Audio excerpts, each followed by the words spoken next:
ছোট্ট নদীর পাড়ে থাকত এক দয়ালু কুমির দাদু। সবাই তাকে ভালোবাসত, কারণ সে কখনো কারোর ক্ষতি করত না। কুমির দাদুর সবচেয়ে মজার অভ্যাস ছিল, সে খুব লজেন্স খেতে ভালোবাসত।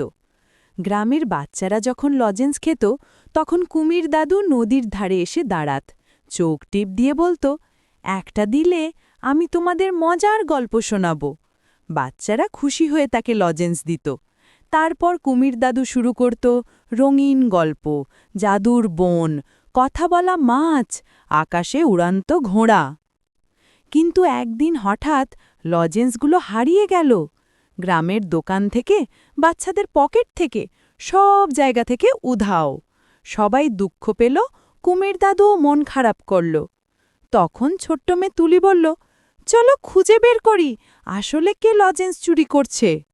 তারা সবাই মিলে খুঁজতে খুঁজতে দেখে, নদীর ধারে এক দুষ্টু বাঁদর লজেন্সগুলো জমিয়ে রাখছে। বাঁদরটা হাসতে হাসতে বলল, আমি ভেবেছিলাম তোমরা আমাকে খেলায় ডাকো না, তাই লজেন্স লুকিয়েছি।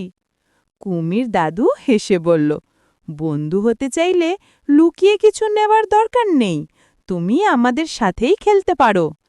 তারপর সবাই মিলে বাঁদরকে দলে নিল।